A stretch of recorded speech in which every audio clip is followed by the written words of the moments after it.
Today's hidden hero, the house of Mary. When he realized this, he went to the house of Mary, the mother of John Mark, where many were gathered together and were praying. Acts chapter 12, verse 12. Here we see in Acts 12, King Herod executes James, then imprisoned Peter and placed him under heavy guard. The church responded with fervent and united prayer. Heaven answered. An angel of the Lord miraculously led Peter out of prison. And when he fully realized what God had done, Scripture tells us he went to the house of Mary. This was not a random destination. It was a recognized place of prayer, already positioned for divine intervention. Mary's home had become a spiritual house where believers regularly gathered to intercede for the work of God and the lives of His servant.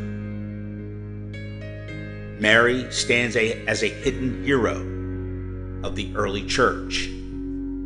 It says the presence of many gathered in her house reveals her as a woman of courage, faith, provisions, and means, willing to open her home despite the threat of persecution. Her hospitality transformed ordinary walls into a sanctuary of intercession, safety, and expectation. Though Scripture says little else about her, this moment testifies that her obedience created space for miracles. Early Christian tradition even suggests this may have been the same house as the upper room where the Spirit was poured out at Pentecost,